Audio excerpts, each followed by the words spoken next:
지난해 의성우체국 한 직원이 우체국장으로부터 성추행과 폭언을 당했다고 호소하며 극단적인 선택을 했습니다. 당시 구속된 상태로 재판에 넘겨진 우체국장은 어제 열린 재판에서 징역 1년 6개월을 선고받았습니다.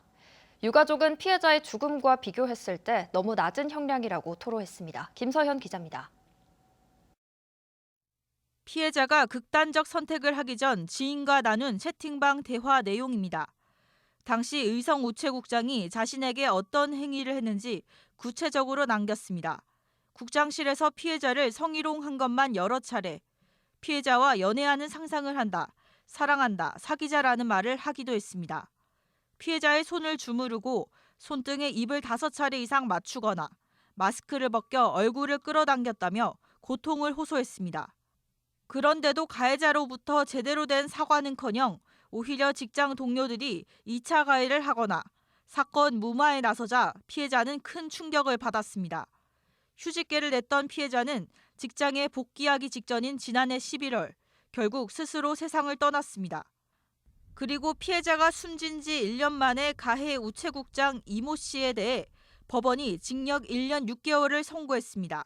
아동과 장애인 관련 기관 취업 제한 3년도 함께 부과하고 법정 구속했습니다. 대구지방법원 의성지원 정한근 부장판사는 직장 내 상하 관계를 이용한 범행으로 재질이 안 좋은데도 이 씨가 범행을 부인하며 반성하지 않았다며 양형 이유를 밝혔습니다. 하지만 재판부는 강제추행 사건이 피해자의 정신적 상해에 직접적인 영향을 미친 건 아니라고 봤습니다. 앞서 검찰은 이 씨의 강제추행으로 피해자가 극심한 정신적 상해를 입었다고 보고 강제추행보다 형량이 높은 강제추행 치상죄를 적용해 징역 6년을 구형했습니다.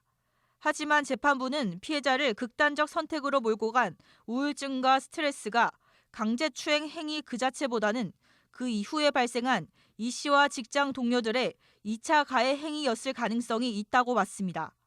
피해자 가족은 가해자의 죗값에 한참 부족한 형량이라며 검찰에 항소 의견을 전달하겠다고 밝혔습니다.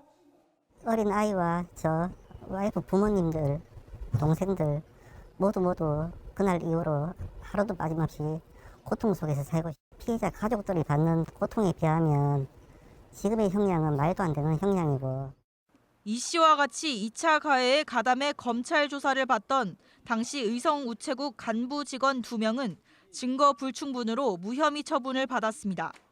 피해자 가족은 경북지방우정청장 등을 직무유기 혐의로 고발했고 대구 동부경찰서에서 수사가 진행 중입니다.